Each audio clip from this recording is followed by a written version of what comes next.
Putin Bad news. Putin's takeover of the beer industry has shocked Carlsberg's CEO.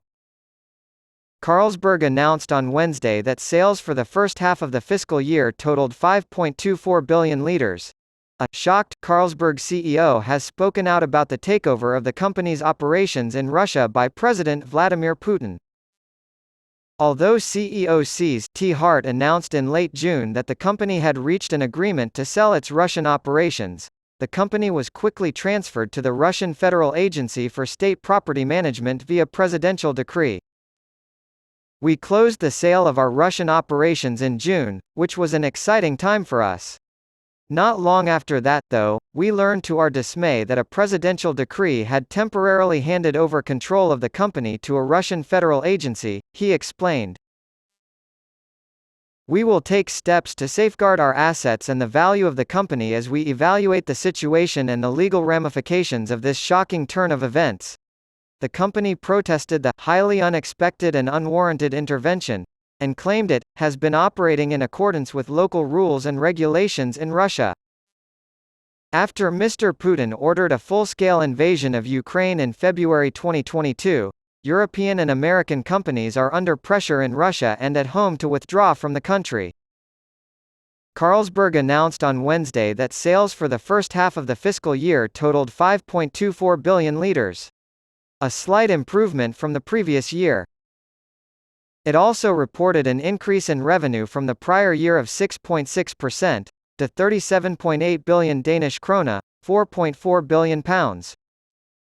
Just the day before, Carlsberg revised its annual forecast upward, saying operating profit is now expected to grow between 4% and 7% after previously being projected to fall between -2% and 5%. Mr. Hart noted that despite the difficulties, the team was happy with the end result. "Our new strategy is being put into action this year for the first time. Moreover, despite a substantial rise in our operating expenses, we have maintained our commitment to investments in the company's long-term viability and growth. The expansion of our global premium brands and our presence in strategic Asian markets are signs of the improving strategic health of our company." Carlsberg's portfolio includes several other beer labels, including Kronenbourg, Somersby, and Tuborg. Florida Governor Ron DeSantis rose to second place as the GOP primary field began to take shape. The socially conservative, pugilistic Republican was so successful in Florida that he attracted the attention of Republican donors all over the country. He looked like he could carry on Donald Trump's legacy, despite being much younger and free of the president's many scandals. However, national polls show that DeSantis' support is now only half of what it was. His campaign team has undergone some major changes and layoffs. And a narrative of DeSantis as a cold, awkward partisan has emerged, setting the man once thought to be so similar to Trump in stark contrast with the original MAGA politician, who expertly wields a showmanship forged on reality TV to whip up an unshakably loyal base. DeSantis's campaign could solidify if he does poorly in the upcoming debate in Milwaukee. "Unless Brett O'Donnell works his magic, we're doomed." O'Donnell is widely regarded as a rhetorical master after his time spent as a debate coach at Liberty University. He's collaborated with the likes of Bush, Romney, and McCain. Ward Baker, a top aide to Tennessee Representative Marsha Blackburn, described him as William Shakespeare and Vince Lombardi rolled into one. After O'Donnell coached her to a dominant debate performance, she defeated Bredesen by double digits in a race that had been considered a toss-up before.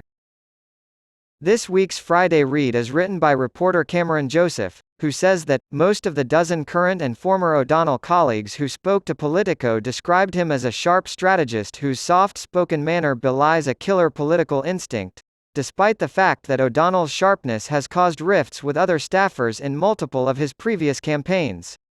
If history is any indication, O'Donnell may encourage DeSantis to keep attacking his opponents with pointed barbs in the hopes of energizing the GOP base. Will this be enough to give DeSantis' campaign a new lease on life?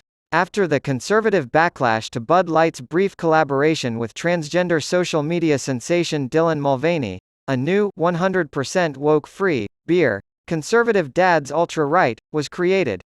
It's just one item in the virtual marketplace of anti-woke wares that has recently mushroomed online.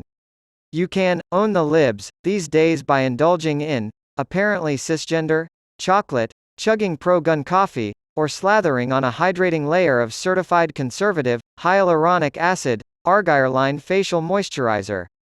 Calder McHugh and Derek Robertson of Politico had some good questions about all this. How does this reflect on corporate politics as the front lines of our hyperpartisan culture war continue to shift? And more importantly, how is the quality of that beer? According to Democratic former New Jersey Congressman and State Department official Tom Malinowski, Ukraine has three options for winning the war with Vladimir Putin. Of course, complete military victory is also possible, but it seems unlikely given the upcoming presidential election in the United States and Russia's apparent willingness to sacrifice untold numbers of lives to sustain its invasion.